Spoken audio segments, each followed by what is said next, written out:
السلام عليكم ورحمة الله تعالى وبركاته.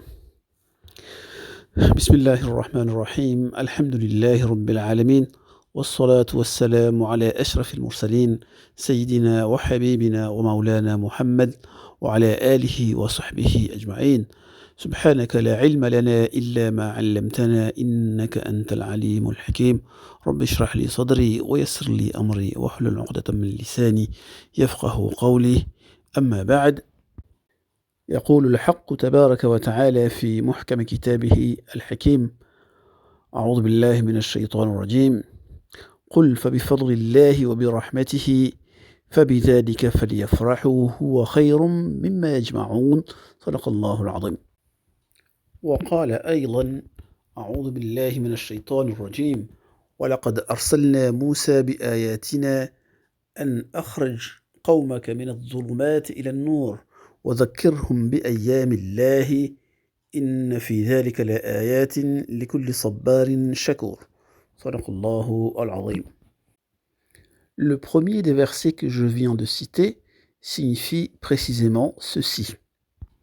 Allah subhanahu wa ta'ala dit au prophète de nous dire: Qul, dit, فبفضل الله وبرحمته فبذلك فليفرحوا.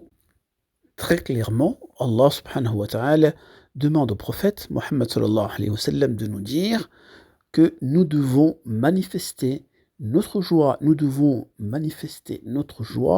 dès que nous pensons au bienfait et à la miséricorde d'Allah subhanahu wa ta'ala sur nous. Je répète, nous devons manifester notre joie dès que nous pensons à la miséricorde et au bienfait d'Allah subhanahu wa ta'ala sur nous.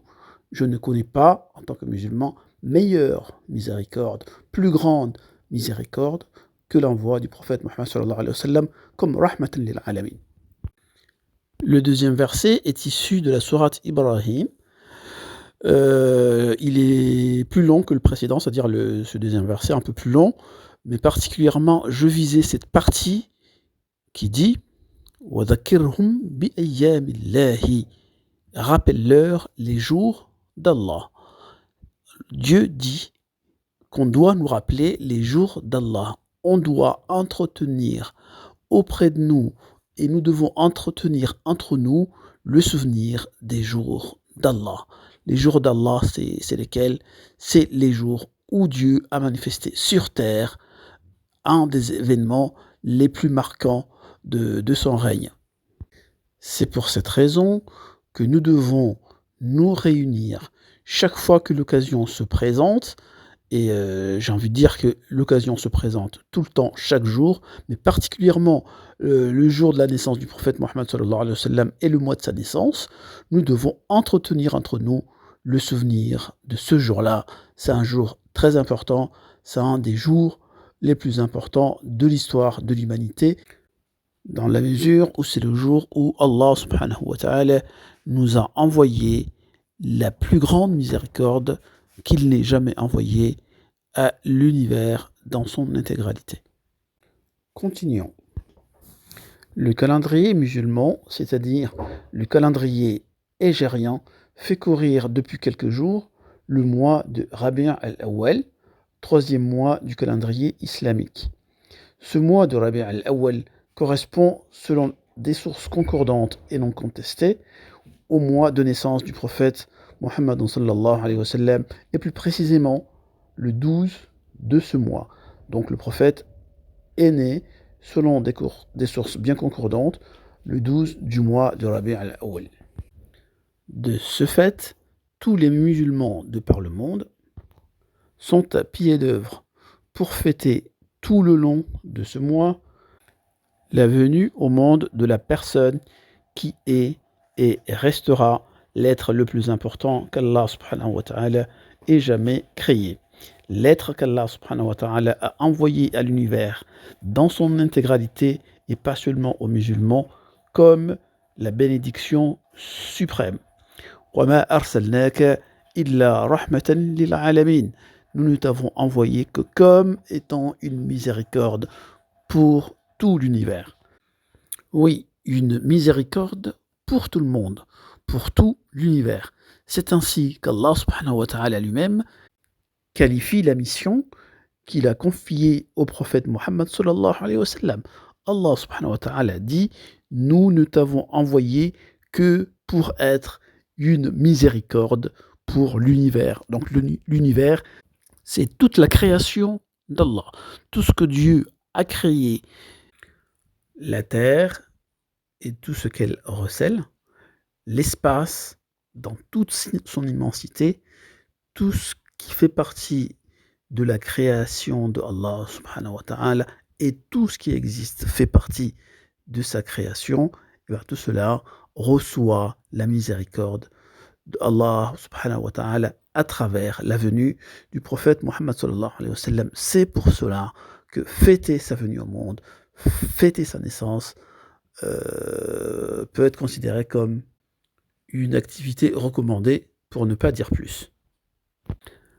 De ce fait, la moindre des choses reste donc, au moins pendant le jour et le mois de sa naissance, de manifester notre reconnaissance vis-à-vis de notre Créateur pour le bienfait suprême dont il nous a gratifié, celui de nous envoyer Muhammad sallallahu alayhi wa sallam, tout en mettant l'accent sur notre gratitude à l'égard de celui qui a accompli sa mission avec brio, de celui qui a accompli sa mission surtout avec compétence, humilité et miséricorde.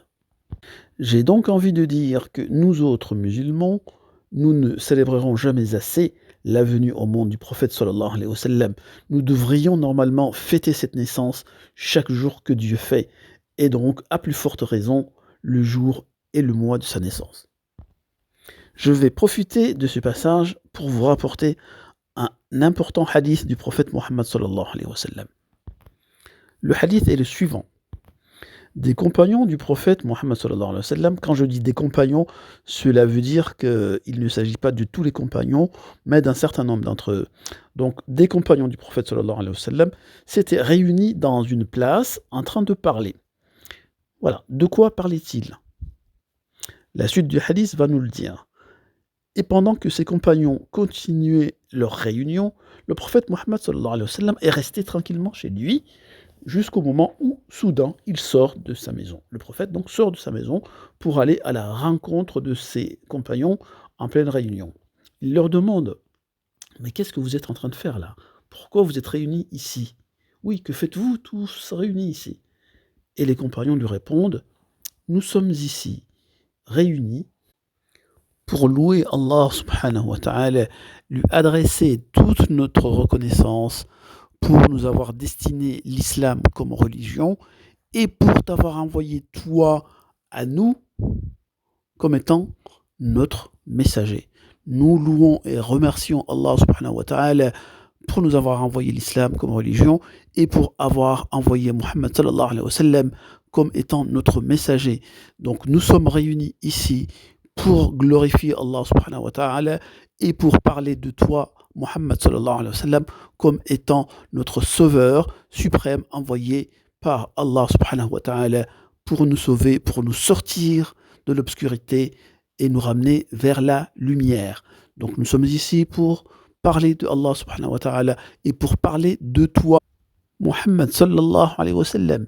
Nous sommes ici pour toi, pour te louer, pour parler de toi, pour parler de la miséricorde dont tu nous manifestes chaque fois que tu nous transmets le message d'Allah subhanahu wa ta'ala avec amour, miséricorde et bonne volonté.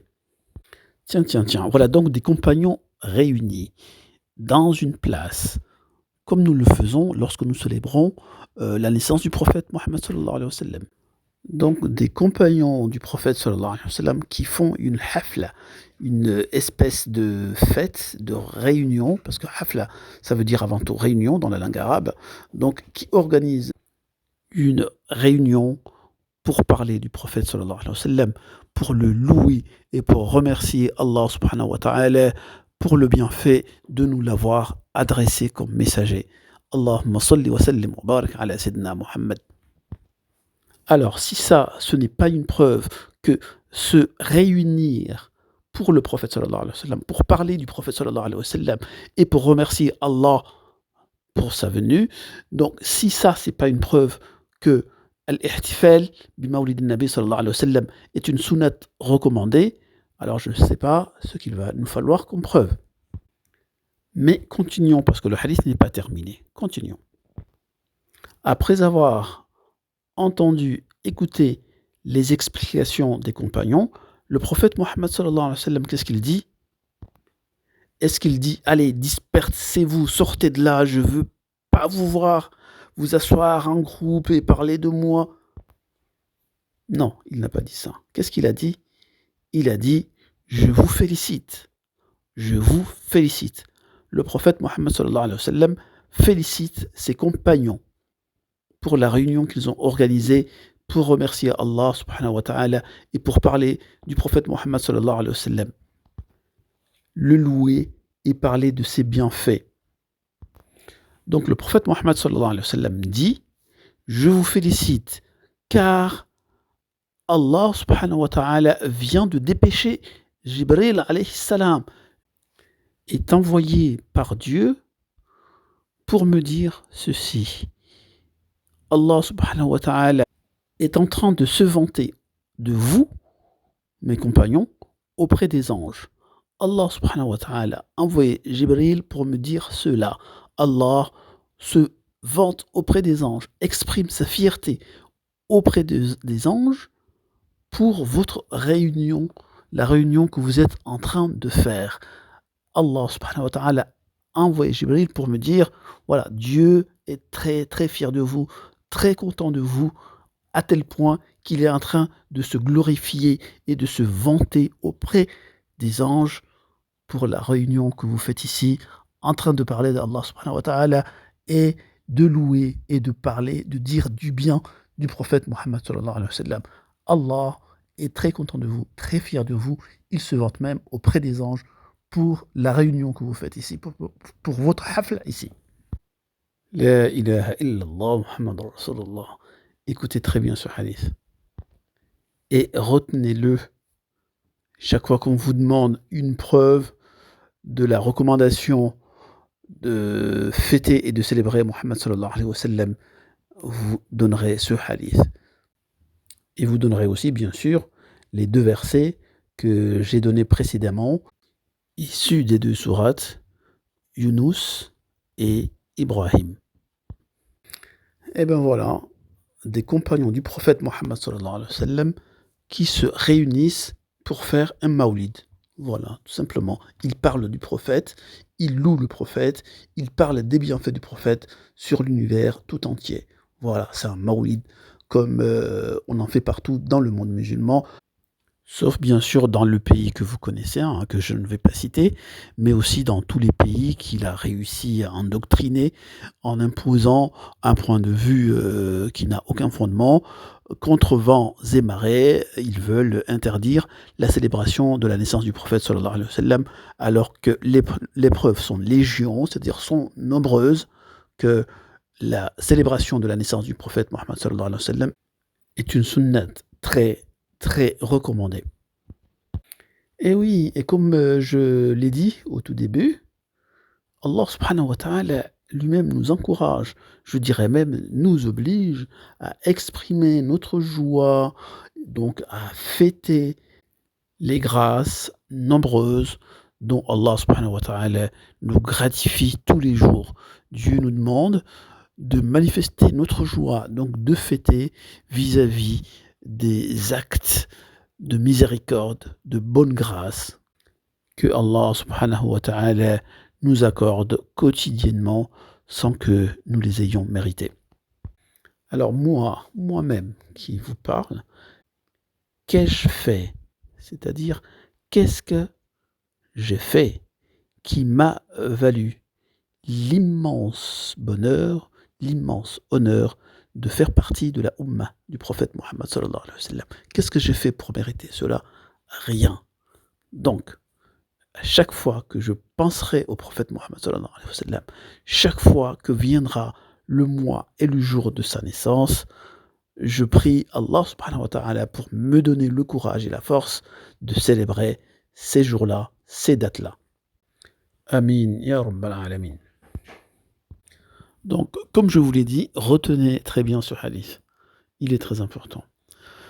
Mais maintenant, il va falloir que je donne, parce que c'est un hadith c'est très important, comme vous avez pu le constater, car il donne une preuve irréfutable. Donc, il faut absolument que je donne les sources de ce hadith. Alors, ce hadith est très célèbre. Je ne sais pas pourquoi la plupart d'entre nous ne le connaissent pas, mais n'empêche, c'est un hadith rapporté par Imam An-Nasa'i dans son livre de hadith, rapporté par Imam Ahmed bin Hanbal dans son livre de hadith, rapporté par Imam Al-Bayhaqi, rapporté par Imam Muslim, pour ne citer que ceux-là. Donc c'est un hadith très très célèbre, très connu, qui devrait normalement être connu de tous, puisqu'il se trouve dans pratiquement tous les recueils de hadith, en tout cas ceux qui comptent, parmi les ulama de ilm al-hadith, ont rapporté ce hadith. Bah, et pourquoi il n'est pas enseigné? Ben, la question se pose. Mais le hadith est là, vous pouvez aller le chercher et vous le verrez. Donc ce hadith, normalement très célèbre, puisqu'il se trouve dans tous ces recueils-là que je viens de vous citer, bah pourquoi peu de gens le connaissent? La question se pose, à vous de répondre. Mais cela dit, moi je vais vous donner une chaîne de transmission parmi les nombreuses chaînes de transmission qui se trouvent dans les livres de hadith que je viens de vous donner. Alors, je vais vous citer cette chaîne-là. Il y en a plusieurs, mais je vous cite pour le plaisir cette chaîne-là. عن مرحوم ابن عبد العزيز عن أبو نعيمة السعدي عن أبي عثمان النهدي عن أبي سعيد الخضري عن معاوية ابن أبي سفيان أن النبي صلى الله عليه وسلم قال, et le hadith continue tel que je vous l'ai expliqué précédemment. Voilà ce hadith rapporté dans les livres des sommités, les plus grandes sommités de l'histoire du hadith du prophète Mohammed sallallahu alayhi wa sallam, avec une chaîne de transmission, celle dont je me rappelais, donc je voulais citer, mais il y en a plusieurs. Donc je vous répète, Imam al-Nasa'i, Imam Ahmed bin Hanbal, Imam al-Bayhaqi, Imam Muslim. Il y en a d'autres, mais c'est de ceux-là que je me souviens pour l'instant. C'est donc un hadith, comme on dit, qui vaut son pesant d'or pour se trouver dans autant de livres de hadith. Donc poursuivons. Poursuivons par un autre hadith, non moins célèbre, lui aussi, car c'est un hadith rapporté par Imam Abdul Razzaq et rapporté aussi par l'immense Imam Al-Bukhari. Et d'autres, bien sûr. Mais ces grands savants de Ilm al-Hadith nous rapportent le hadith suivant. Vous connaissez sans doute Abu Lahab, un des plus grands mécréants que l'histoire de l'islam ait jamais connu. Abu Lahab, qui est aussi l'oncle du prophète Mohammed sallallahu alayhi wa sallam, mais qui était un ennemi acharné du prophète Mohammed sallallahu alayhi wa sallam. Donc Abu Lahab meurt, plusieurs années sont passées après son enterrement, et un de ses proches le voit en rêve. Et il lui demande, Ya Aba Lahab, qu'est-ce que tu es devenu? Qu'est-ce que ton Seigneur Allah a fait de toi? Et Abu Lahab répond, Wallahi, منذ تركتكم ما وجدت خيرا.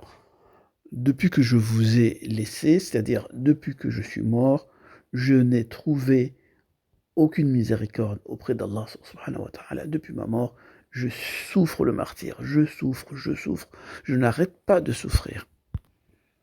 Sauf les lundis, chaque lundi, Allah subhanahu wa ta'ala, Dieu allège ma souffrance. Pourquoi il allège sa souffrance? Bi'itaqati Suwayba. Il explique, Dieu, chaque lundi, allège ma souffrance, ma douleur, mon châtiment, du fait que j'ai affranchi Suwayba, qui était mon esclave, je l'ai affranchi tellement j'étais content lorsqu'il m'a annoncé la naissance du prophète Mohammed sallallahu alayhi wa sallam. En effet, Suwayba c'était une esclave de Abu Lahab. Et lorsque le prophète Mohammed sallallahu alayhi wa sallam est né, c'est Suwayba qui a rapporté la nouvelle à Abu Lahab. Et Abu Lahab était tellement content qu'il a dit ah ouais, Mohammed est né, mon neveu est né. Alors je suis tellement content que voilà, maintenant je t'affranchis, t'es plus esclave, je te rends ta liberté. Tu es une femme libre. Donc il était tellement content de la naissance du prophète Mohammed sallallahu alayhi wa sallam que voilà, il a franchi Souaïba, qui était son esclave. Donc dans ce hadith, rapporté par Bukhari et d'autres, Abu Lahab dit, c'est chaque lundi que Allah allège ma souffrance pour me récompenser de la satisfaction et du bonheur que j'ai ressenti, de la joie que j'ai ressenti à la naissance du prophète Mohammed sallallahu alayhi wa sallam. Et l'imam Shamsuddin Damashq, un grand savant musulman, a écrit un gros livre en 3 volumes, un gros livre qui a 3 tomes, et ce livre explique l'importance, la nécessité et les mérites qu'on a à célébrer la naissance du prophète Mohammed sallallahu alayhi wa sallam. Et donc, l'imam Shamsuddin Damashq, dans son livre, a intégré un poème que je ne connais pas par cœur, donc je ne vais pas le citer, je vais juste dire le sens de son poème. Il expliquait que, imaginez bien, si Allah subhanahu wa ta'ala, qui en général n'allait jamais le châtiment des ennemis d'Allah, de ses ennemis, là il va alléger le châtiment de son ennemi, un des pires ennemis d'Allah subhanahu wa ta'ala, Abu Lahab. Dieu va quand même alléger son châtiment. Pourquoi ? Parce qu'il a manifesté son bonheur, il a fêté comme il se doit la naissance du prophète Mohammed sallallahu alayhi wa sallam. Donc l'imam Shamsuddin Damashq, il dit, imaginez que si c'est un musulman qui fête cette naissance, et qu'il ne le fête pas en une journée, mais tous les jours ou tous les mois de Rabi'ul Awwal, un musulman qui fête la naissance du prophète Mohammed sallallahu alayhi wa sallam, imaginez quelle sera sa récompense auprès de Allah subhanahu wa ta'ala fi dunya wa fil akhirah.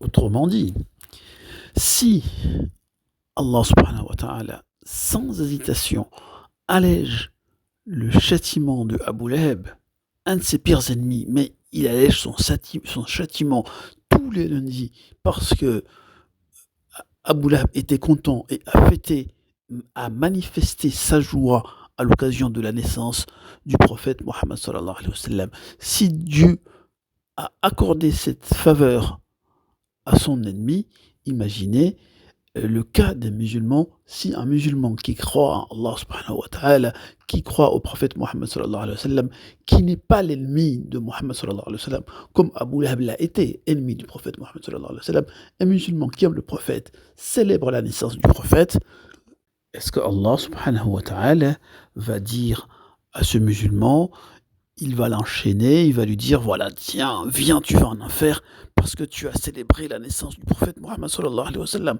tu as fait une bid'a ou je sais pas quoi, donc je t'envoie en enfer. Est-ce que si Dieu a été miséricordieux envers Abu Lahab, son pire ennemi, ne va-t-il pas être infiniment plus miséricordieux vis-à-vis de ce musulman qui croit en Allah, qui n'est pas l'ennemi d'Allah, qui croit au prophète Mohammed sallallahu alayhi wa sallam et qui aime le prophète sallallahu alayhi wa sallam et qui fête la naissance du prophète sallallahu alayhi wa sallam parce qu'il l'aime.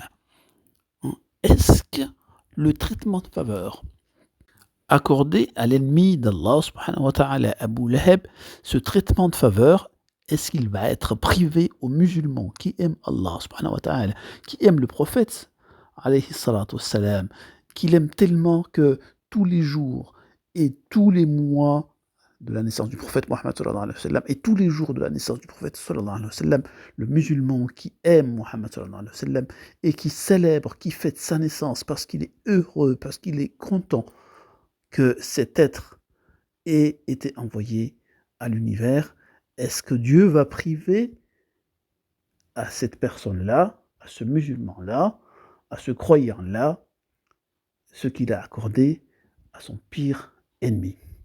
Ça n'a pas de sens. Tout simplement, Allahumma salli wa sallim wa barik ala Sayyidina Muhammad wa ala alihi wa sahbihi ajma'in. Par la suite, il se trouve un certain nombre de gens, et pas des moindres, puisque la plupart du temps ce sont des imams, des gens qui ont des connaissances religieuses assez importantes, et bien ces gens-là avancent des arguments selon lesquels aimer le prophète, alayhi salatu wassalam, c'est tout simplement suivre ses instructions, appliquer à la lettre son message, et tout simplement, c'est ça, aimer le prophète. Et aimer le prophète, pour eux, ce n'est pas organiser des festivités en l'honneur de sa naissance. Non, ça n'est pas ça. Aimer le prophète, c'est autre chose pour eux. Moi, j'ai envie de leur dire, je ne vais pas dire qu'ils se trompent, parce que bon, ce sont des gens quand même éminemment savants. Je veux dire tout simplement que leur argumentation n'est pas complète, manque un peu de rigueur, tout simplement. Alors, je dis cela, pas comme ça par plaisir, pour le plaisir de contredire, quoique la vérité c'est que j'ai le goût du contradictoire. Je dis ça tout simplement parce que j'ai des arguments en faveur de ce que j'avance comme thèse. Je prendrai tout simplement pour étayer cette thèse-là, donc la mienne, l'exemple de deux compagnons, radiallahu anhuma. Le premier, c'est Omar ibn al-Khattab, radiallahu anhu. Et le deuxième compagnon s'appelle An-Nu'ayman ibn Amr ibn Rifa'a. Donc, je vais essayer, à travers l'exemple de ces deux compagnons, étayer la thèse selon laquelle aimer le prophète alayhi salatu wassalam, ne se limite pas à appliquer ses instructions, ce qui est, soit dit en passant, une obligation, mais c'est une obligation qui ne saurait se confondre à une autre obligation qui est l'obligation d'aimer le prophète alayhi salatu wassalam. Ce sont deux choses différentes, deux obligations différentes, deux œuvres différentes, importantes l'une et l'autre, mais complètement différentes. On ne peut pas, à mon humble avis et à travers les exemples que je vais donner, on ne peut pas tout simplement affirmer que pour aimer le prophète sallallahu alayhi wa sallam, il suffit d'appliquer ses instructions. Je pense qu'en disant cela, on omet, c'est-à-dire on oublie beaucoup de détails qui sont pourtant très importants. Mais sans plus tarder, quelles sont ces deux histoires des deux compagnons dont je vous ai parlé? Qui est le compagnon An-Nu'ayman, radallahu anhu. An-Nu'ayman, c'est un compagnon parmi les plus proches du prophète. Certes, ce n'est pas Abu Bakr, ni Ali, ni Omar, ni Othman, mais ça reste quand même un compagnon très important, un compagnon très, très proche du prophète sallallahu alayhi wa sallam. Alors, qu'est-ce qui caractérisait An-Nu'ayman? C'est son amour pour le prophète sallallahu alayhi wa sallam qui le distinguait. Alors, tous les compagnons, bien sûr, aimaient le prophète alayhi salatu wa sallam, mais An-Nu'ayman avait une place à part parmi tous les compagnons qui aimaient le prophète sallallahu alayhi wa sallam. An-Nu'ayman aimait le prophète sallallahu alayhi wa sallam à tel point que il ne pouvait pas avoir quelque chose que le prophète n'a pas. Par exemple, s'il va faire des courses, disons pour acheter des habits, il trouve un costume, disons un costume parce que bon, c'est un habit d'aujourd'hui, mais il trouve un vêtement en tout cas qui est très très très joli. Et ben, s'il était parti pour prendre ce vêtement pour lui, il pense au prophète sallallahu alayhi wa sallam et il en prend deux. Voilà. Un pour lui et un pour le prophète. Et s'il n'a pas assez d'argent pour prendre deux, il en prend un et il l'offre au prophète sallallahu alayhi wa sallam. Et bien sûr, il ne va pas lui dire voilà, j'étais parti pour acheter pour nous deux, mais comme j'avais pas suffisamment d'argent, j'ai acheté que pour toi. Non, il va pas du tout lui dire ça. Il va juste lui offrir le cadeau. An-Nu'ayman, il était incapable d'avaler quoi que ce soit sans savoir si le prophète sallallahu alayhi wa sallam et sa famille ont mangé à leur faim. Et il ne pouvait pas passer une journée sans voir le prophète alayhi salatu wa sallam. Un jour, An-Nu'ayman est parti au marché. Et là, il y avait les différentes tribus qui amenaient au marché leurs spécialités culinaires pour les vendre. Et là, An-Nu'ayman, il tombe sur une tribu qui vendait des gâteaux. Il a goûté un peu ces gâteaux et il a trouvé qu'ils étaient très très bons. Mais dommage, il n'avait pas du tout d'argent pour acheter, même pas pour une seule personne, il n'avait rien du tout. Alors qu'est-ce qu'il a fait, An-Nu'ayman? Il a quand même pris quelque part de ce magnifique gâteau et il l'a ramené au prophète sallallahu alayhi wa sallam. qu'en général, il fait souvent ça, mais il paye au préalable et il l'amène le gâteau ou le cadeau au prophète sallallahu alayhi wa sallam. Mais là, il n'avait rien, donc il n'a pas payé. Il a ramené quand même le gâteau au prophète sallallahu alayhi wa sallam. Et voilà, il est resté, alors qu'en général, s'il fait ça, il dépose à la maison et il s'en va. Mais là, il reste, il est gêné. Le prophète comprend que An-Nu'aman, il est gêné, mais il ne sait pas pourquoi. Donc il lui demande, mais An-Nu'aman, qu'est-ce qui se passe? Et là, tout timide, il lui répond, bah écoute, c'est que j'ai pas payé parce que là, j'avais vraiment rien. Et comme j'ai goûté à ce gâteau, j'ai trouvé qu'il était exquis, très bon. Je ne voulais pas que tu passes à côté de ça. Je voulais absolument que tu le manges. Et du coup, qu'est-ce que j'ai fait? Je l'ai pris au vendeur, je te l'ai amené, mais j'ai pas de quoi payer. Le prophète alayhi salatu salam s'est mis à rigoler. Il lui a dit, mais te gêne pas pour ça. Il fallait le dire. Le prophète sallallahu alayhi wa sallam a donc sorti l'argent et l'a donné à Nu'ayman pour aller régler. Donc c'est comme ça qu'il était à Nu'ayman. Il lui était impossible d'être satisfait avant de savoir que le prophète lui-même est satisfait, que le prophète ne manquait de rien, que le prophète se portait bien. Donc voilà, Nu'ayman c'était comme ça. Mais en fait, qui était-il vraiment? Qu'est-ce qu'on sait de lui, à part le fait qu'il aimait infiniment le prophète alayhi salatu salam? Ça c'est sûr, ça c'est certain. Mais en dehors de cela, qui était-il vraiment? Alors le moins que l'on peut dire, c'est que Nu'ayman, ce n'était pas un modèle au sens littéral ou littéraliste du terme. Ce n'était pas un compagnon modèle. Je vais rapporter certains hadiths, notamment celui-ci, rapporté par le compagnon Zayd ibn Aslam. أتي بالنعيمان إلى النبي صلى الله عليه وسلم فجلده ثم أتي به فجلده ثم أتي به فجلده ثم أتي به فجلده. Ça veut dire quoi? Ça veut dire que on a amené An-Nu'ayman au prophète. Et le prophète sallallahu alayhi wa sallam a ordonné qu'on le fouette. Et puis on l'a ramené encore une autre fois. Le prophète sallallahu alayhi wa sallam, pareil, a ordonné qu'on le fouette. On l'a amené encore à Nu'ayman une autre fois, pareil. Une autre fois, pareil. Pourquoi on le ramenait? Parce qu'on le ramenait ivre. Et l'ivresse est interdite. Donc, la peine encourue par les personnes qu'on retrouve ivres sur la rue, ils sont fouettés pour attirer leur attention et pour leur demander de ne pas recommencer. Mais An-Nu'ayman, on le fouette, mais le lendemain on le retrouve encore ivre, on le fouette, le lendemain on le retrouve ivre, on le fouette. Donc on le ramène à chaque fois, et le prophète a beau l'aimer, mais bon, la peine prescrite par Dieu, on ne peut pas y échapper, donc il leur donne. Et jusqu'à ce que il y a quelqu'un, un compagnon, qui était là et qui a dit, un compagnon a dit, une personne a dit, un homme, Allahumma l'anhu, que Dieu te maudisse ya Nu'ayman, ma akthara ma yashrab, comme il boit beaucoup, t'as pas marre de boire tout le temps, t'as pas marre d'être tout le temps ivre, wa ma akthara ma yujlad, et t'as pas marre d'être tout le temps fouetté, Allahumma l'anhu, que Dieu le maudisse.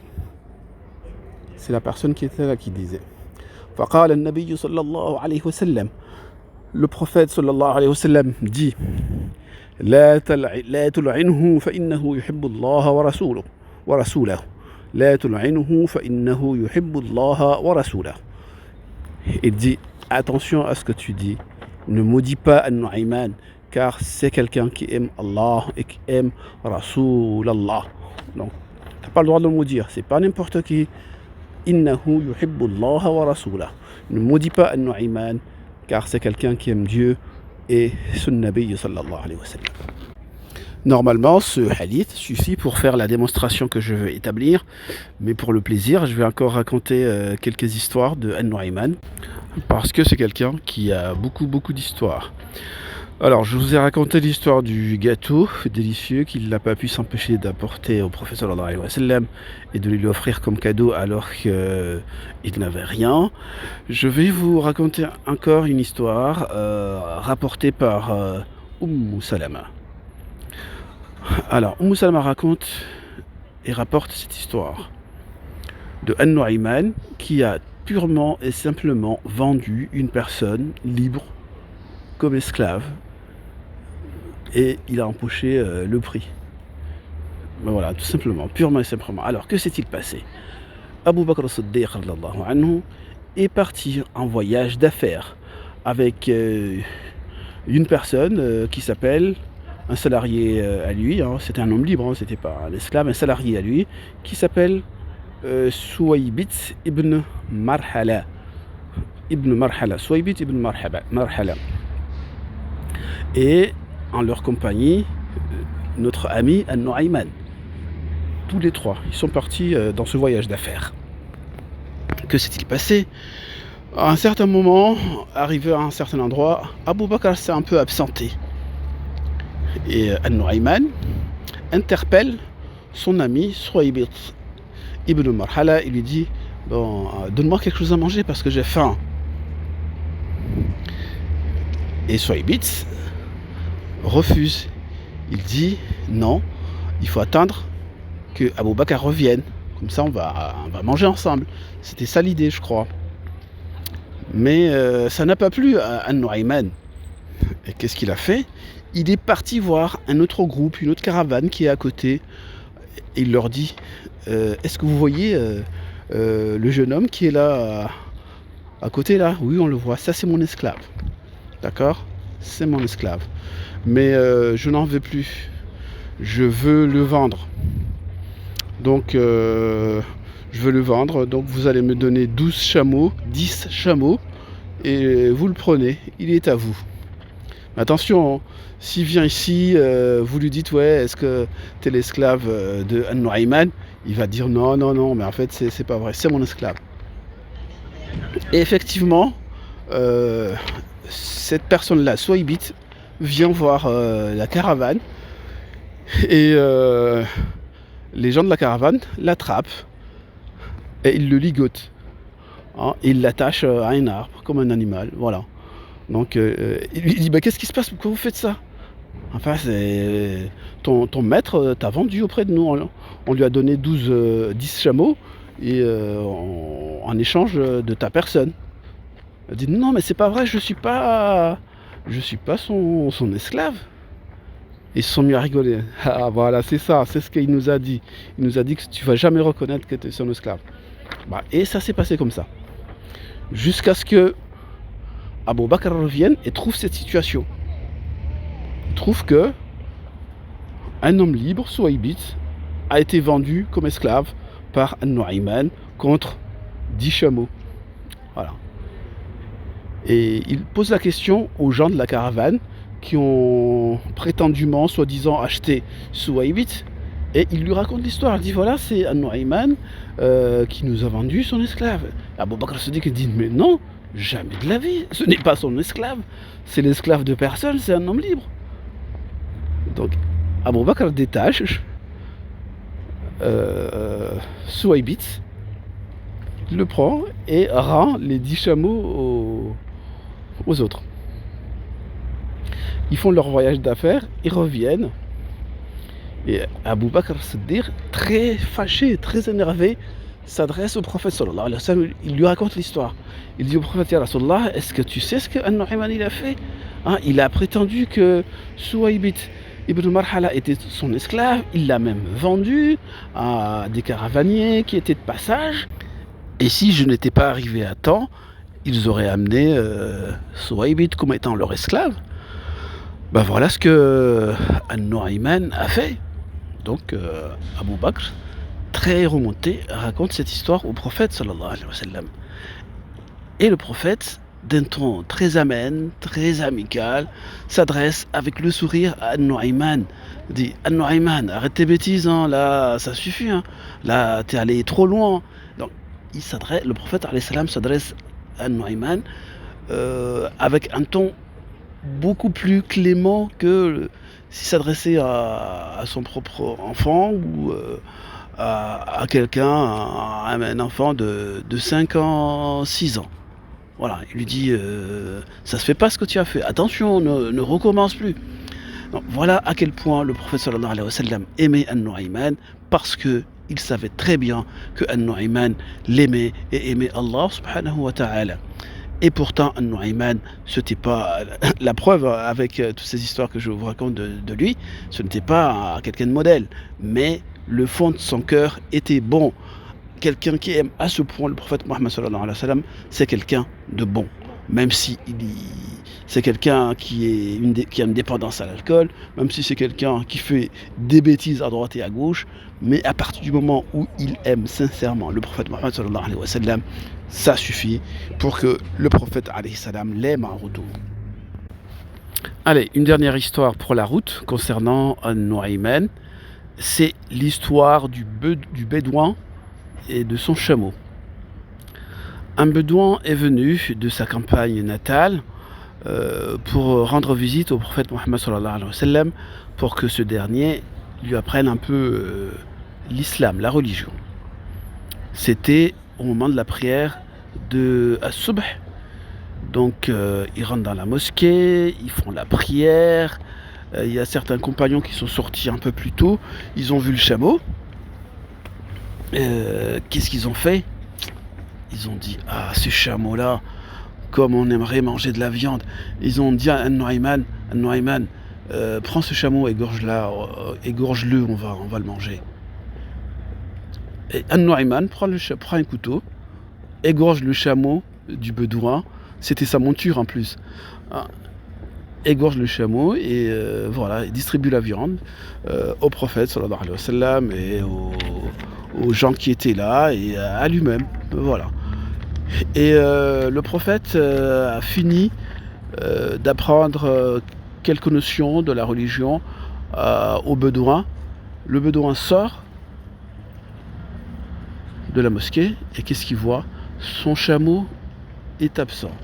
Il voit la peau, la tête, il comprend qu'on a égorgé son chameau. Il s'est mis à crier. Qu'est-ce qu'ils ont fait? Qu'est-ce que vous m'avez fait? Je suis venu ici pour apprendre la religion et voilà ce que vous me faites. Il s'est vraiment énervé, il crie. Alors ça c'est une histoire qui est rapportée par Rabi'a ibn Uthman.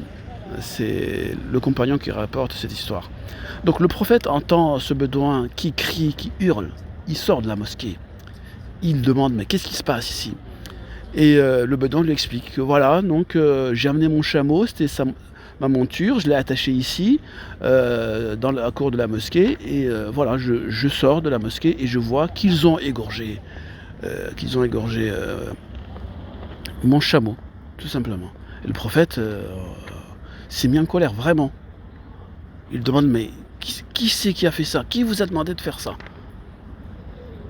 Et les compagnons qui étaient là, pourtant ce sont eux qui ont demandé à An-Nu'ayman de le faire, hein, mais ils ont dit non, c'est An-Nu'ayman qui l'a fait. Pourquoi? Ils ont demandé à An-Nu'ayman parce qu'ils savaient que quoi qu'il arrive, le prophète ne se mettrait pas en colère si c'est An-Nu'ayman qui l'a fait. Et les compagnons qui étaient là, ils ont dit non, c'est An-Nu'ayman qui l'a fait. Et le prophète sallallahu alayhi wa sallam tout de suite s'est calmé, tranquille. Il dit, mais il est où An-Nu'ayman? Ils l'ont dit, il est parti chez Duba'a bint Az-Zubayr, bint Ibn Abd al-Muttalib. Donc An-Nu'ayman est parti chez cette femme qui s'appelle Duba'a bint Az-Zubayr Ibn Abd al-Muttalib. Donc le prophète est parti là-bas. Il a trouvé cette femme à la maison et il lui demande est-ce que An-Nu'ayman est ici? Alors que fait cette femme? Cette femme, à haute voix, il dit non. Mais avec son doigt, il montre l'endroit où An-Nu'ayman est caché. C'est-à-dire le prophète demande est-ce que An-Nu'ayman il est ici? Cette femme dit non à haute voix pour que An-Nu'ayman croit que la femme ne l'a pas dénoncé, mais en même temps, il fait signe avec le doigt au prophète Mohammed sallallahu alayhi wa sallam que voilà, il est là, il est caché. Alors, le prophète sallallahu alayhi wa sallam entre sous le lit, parce qu'il était caché sous le lit, il trouve An-Nu'ayman, il lui dit sors de là, sors de là, sors de là. Il le sort de sous le lit, il le met debout, il est en train de... Et il prend sa tête, il est en train de lui enlever les taches d'araignée, les toiles d'araignée qui étaient sur sa tête. Enfin, il est en train de la ranger, quoi. Parce qu'il était sous le lit, donc il avait de la poussière, des toiles d'araignée, tout ça. Donc il s'est mis à le nettoyer, comme ça, le prophète. Il nettoie An-Nu'ayman. Et il dit à An-Nu'ayman, mais pourquoi t'es venu te cacher ici? Mais qu'est-ce qui se passe? On m'a raconté ce que t'as fait, ben, t'inquiète pas, hein, je vais payer pour toi. Et le prophète sallallahu alayhi wa sallam a payé le chameau du Bédouin que An-Nu'ayman a égorgé. Voilà qui était An-Nu'ayman. Voilà qui était le prophète à l'égard de An-Nu'ayman. Ben voilà pour l'histoire de An-Nu'ayman. Maintenant, l'autre compagnon, Omar ibn al-Khattab, là je ne vais pas avoir beaucoup de choses à dire puisque Omar ibn al-Khattab c'est quelqu'un que tout le monde connaît. C'est un parmi les compagnons les plus éminents du prophète sallallahu alayhi wa sallam, un dirigeant des musulmans, un compagnon des plus pieux, parmi les plus pieux, Omar ibn al-Khattab radiyallahu anhu. Alors quelle est son histoire tout simplement? Ça sera bref parce que l'histoire est très très connue, archi connue. Le prophète alayhi salatu wassalam et Omar ibn al-Khattab était en train de se promener. Un jour, main dans la main, il se promenait. Et Omar ibn al-Khattab, dans un élan d'amour pour le prophète sallallahu alayhi wa sallam, il dit au prophète, Ya Rasulallah, moi, Omar ibn al-Khattab, je t'aime plus que mon père, je t'aime plus que ma mère, je t'aime plus que ma femme, je t'aime plus que mes enfants, je t'aime plus que tous les biens que j'ai, seulement je ne t'aime pas plus que moi-même. Omar ibn al-Khattab, il aime le prophète sallallahu alayhi wa sallam plus que tout, sauf plus que lui-même.